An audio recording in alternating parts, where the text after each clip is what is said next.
Part 144. Liberating Mecca. Mecca was finally liberated from the shackles of paganism. After 21 years of struggle, the prophet returned as the undisputed leader of his city of birth.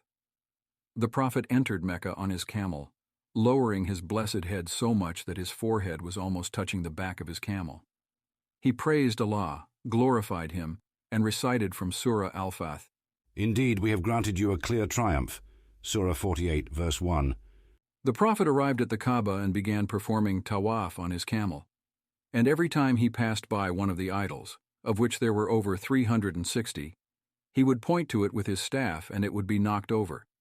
He would repeat the verse and declare, "The truth has come and falsehood has vanished. Indeed, falsehood is bound to vanish." Surah 17, verse 81. The people of Mecca congregated around the Kaaba, watching the prophet's every move. He called for the keys to the Kaaba and personally destroyed all the idols, ornaments, and pictures inside.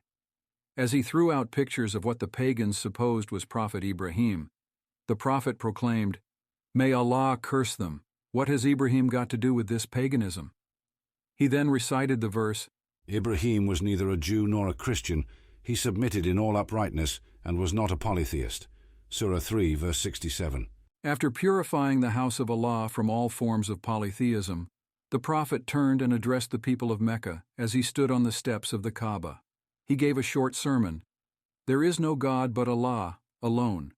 He fulfilled His promise. He aided His servants. He destroyed all the armies alone. There is no God but Allah.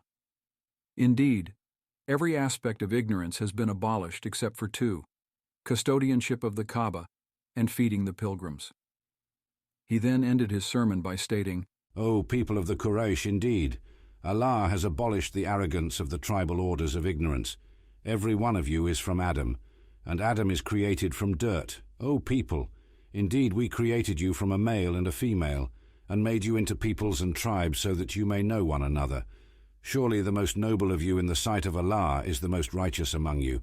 Allah is truly all-knowing, all-aware." Surah 49, verse 13.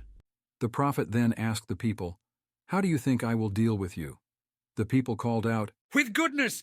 You are a noble brother, son of a noble brother." The prophet then replied profoundly, quoting Prophet Yusuf, "Go forth, for you are free. There is no blame on you today. May Allah forgive you. He is the most merciful of the merciful." Surah 12, verse 92. Allah revealed this verse when the prophet was suffering in Mecca, as if Allah was instructing, "A day will come when you are in command, just as Prophet Yusuf was on the throne. So you must follow the footsteps of Yusuf." The prophet then instructed Bilal to climb onto the roof of the Kaaba and give the azan. The same voice that roared, "Ahad, Ahad, one, one," in the face of torture and abuse was now standing on the Kaaba, above thousands of people, calling the inhabitants of Mecca to Allah. While others relented, Bilal persevered in proclaiming the oneness of Allah, and Allah allowed him to proclaim His oneness 5 times a day. As Allah states, "Is there any reward for goodness? Except goodness." Surah 55, verse 60.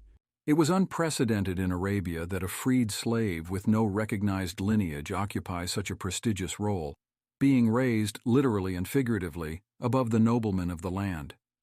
Atab ibn Asid bemoaned, "Allah honored my father by allowing him to be dead right now, and not witness the humiliation of this black man being chosen above us."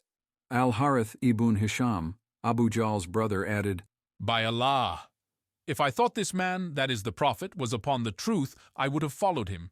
Abu Sufyan, who had accepted Islam moments prior, narrated, "As for me, I could not say anything, for even the rocks would notify the Prophet of what I would say."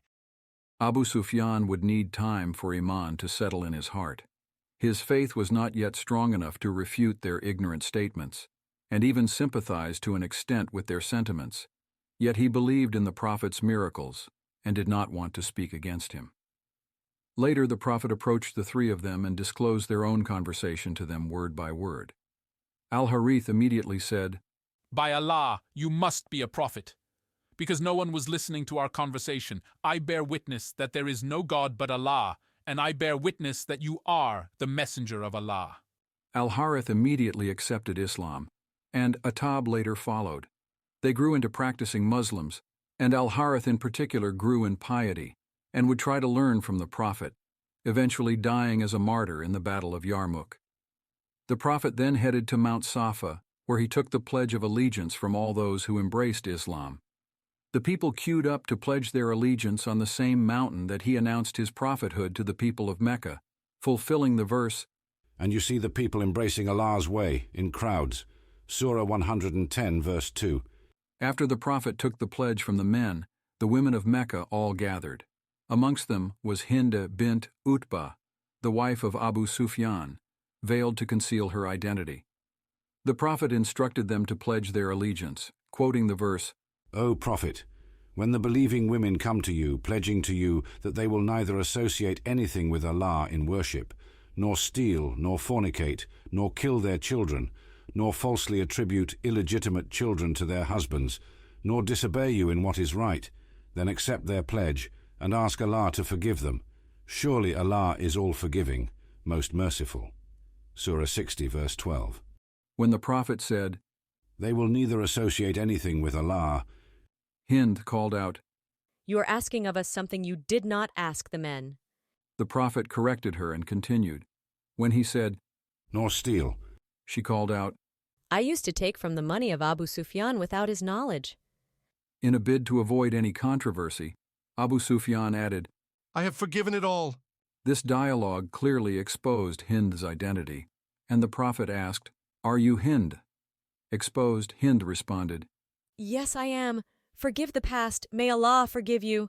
The Prophet did not respond, and instead continued with the verse. The memories of Hamza's gruesome death were always raw, and the Prophet accepted her Islam, but he did not need to continue the conversation. The Prophet continued, "Nor fornicate," and Hind once again retorted. "Would a free lady fornicate?" Hind's statement demonstrated society's attitude towards indecency, even though they were steeped in paganism. Nevertheless, the Prophet continued, "Nor kill their children." Hind once again spoke out and quick-wittedly retorted, "As for this, by Allah, we took care of them as children, and you killed them as adults at the Battle of Badr." Umar ibn al-Hattab was so taken aback at her response that he burst out laughing, falling backwards in his laughter. The Prophet once again ignored her response, and after he completed the verse, he took their pledges, but without shaking their hands directly.